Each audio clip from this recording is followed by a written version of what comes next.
লাব্বাইক ইয়া রাসূলুল্লাহ, আপনার কদম তলে আমার পিতামাতা কুরবান হয়ে যাক। ওগো আল্লাহ রাসূল, আপনি কি অর্ডার করবেন করেন, আপনার অর্ডার হলো আমার শিরোধার্য। আল্লাহ রাসূল বলেন, ও বাবা আবু বকর, তুমি শুনে নাও, তুমি একটু বয়স্ক মানুষ, বয়স্ক হওয়ার কারণে এলাকার মানুষ তোমাকে একটু ভালোবাসে বেশি। যাও, তুমি একটু চলে যাও, আমার ওই সাহাবী সালমানকে ছাড়াতে পারো কিনা দেখো। হযরত আবু বকর মনে বড় উদ্যম নিয়ে, আশা নিয়ে আল্লাহর বান্দা ইহুদির দরবারের দিকে চলে যায়। দরজায় গিয়ে আঘাত করে, খটখট করে, ওরে আল্লাহর বান্দা বের হয়ে এসো, আমার রাসূলের মনটা বড় ভারী, আমার রাসূলের মনে বড় বেদনা, আমি আবু বকর এসেছি তোমার দরবারে। আল্লাহর বান্দা ইহুদি বাড়ির ভিতর থেকে বের হয়ে এলো। বলে, আবু বকর তুমি কিসের জন্য এসেছো আমি জানি। বলে, কিসের জন্য বলো। বলে, আলী যে কারণে এসেছিল সেই কারণে। ঠিক বলেছে না ভুল বলেছে? বলে, হ্যাঁ। বলে, তাহলে বাবা ছেড়ে দাও রাসূলের সাহাবীকে, তুমি তো রাসূলের সঙ্গে চুক্তি ভঙ্গ করেছো, অন্যায় করেছো, এখনো পর্যন্ত রাসূল তো কিছুই বলেনি, ছাড়ানোর জন্য এসেছি। আল্লাহর বান্দা ইহুদি বলে, ও আবু বকর শুনে নাও, বয়স্ক মানুষ হিসাবে তোমাকে বড় সম্মান করি, তুমি যদি সম্মান বাঁচাতে চাও আমার বাড়ির সামনে দিয়ে বেরিয়ে যাও, গেট আউট, আর সালমানের কথা নিয়ে আসবে না। ও বন্ধু আমার, এই কথাটা যখন হযরত আবু বকর শুনলেন, চোখ দিয়ে পানি টপ টপ করে মরুভূমির উত্তপ্ত বালুকা রাশির উপর পড়তে লাগলো।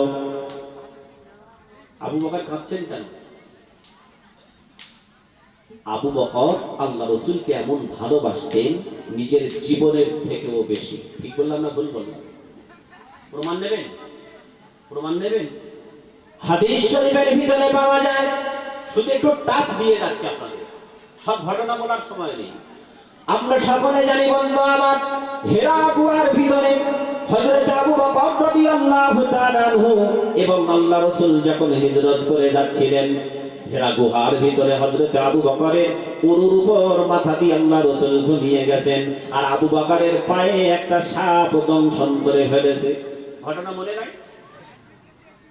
হযরত আবু বকর বিষের যন্ত্রণায় ছটফট করছেন, শরীরটা যেন আস্তে আস্তে নীল হয়ে আসছে।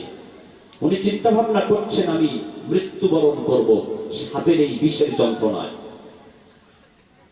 কিন্তু যদি একবার রাসূলকে জাগান, আমরা হলে কি করতাম? বিপদে পড়েছি, সাইডে যে আছে তাকে অবশ্যই জানাবো তো নাকি? আল্লাহ রাসূল হযরত আবু বকরের উরুতের উপর মাথা রেখে ঘুমাচ্ছেন। আবু বকর যখন বিষের যন্ত্রণায় ছটফট করছেন, উনি রাসূলকে জাগাতে না গিয়ে উনি সিদ্ধান্ত নিলেন, ওরে দুনিয়ার মানুষ, আমি আবু বকর তোদের জন্য সাক্ষ্য রেখে গেলাম, আমি এটা ঘোষণা দিলাম, আবু বকর সাপের বিষের যন্ত্রণায় মৃত্যুবরণ করতে রাজি, তবু রাসূলের ঘুমের ব্যাঘাত ঘটাতে রাজি নয়। জোরে হবে না? ঘটনা জানেন তো নাকি? আরে রাসূলের ঘুমের ব্যাঘাত ঘটাতে রাজি নয়, ঘুম থেকে জাগাতে রাজি নয় আবু বকর।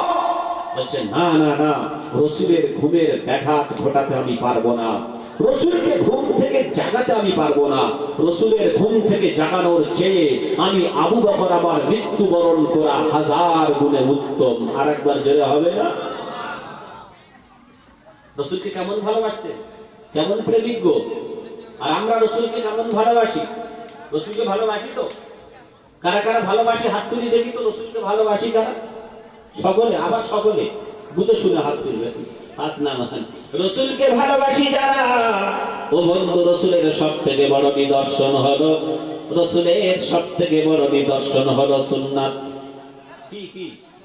রাসূলকে ভালোবাসি যারা, মহিলাদের মতো মুখ করে থাকবো তারা, আমরা কারা?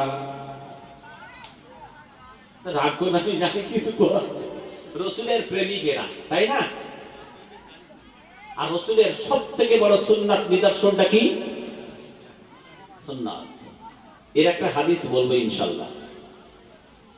এই যারা প্রত্যেকদিন দাড়ি চাঁচেন, এদের জন্য দুনিয়ার বুকে ক্ষতি আছে, দুনিয়ার বুকে ক্ষতি, আখিরাতেও ক্ষতি।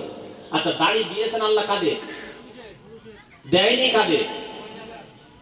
তাহলে যারা প্রত্যেকদিন চাঁচছেন এরা কি ভাবছেন? পুরুষ করে আল্লাহ ভুল করেছে, আমি যদি মহিলা হতাম খুব ভালো হতো। যারা পুরুষ আছেন মহিলা হতে ভালো লাগছে, হ্যাঁ?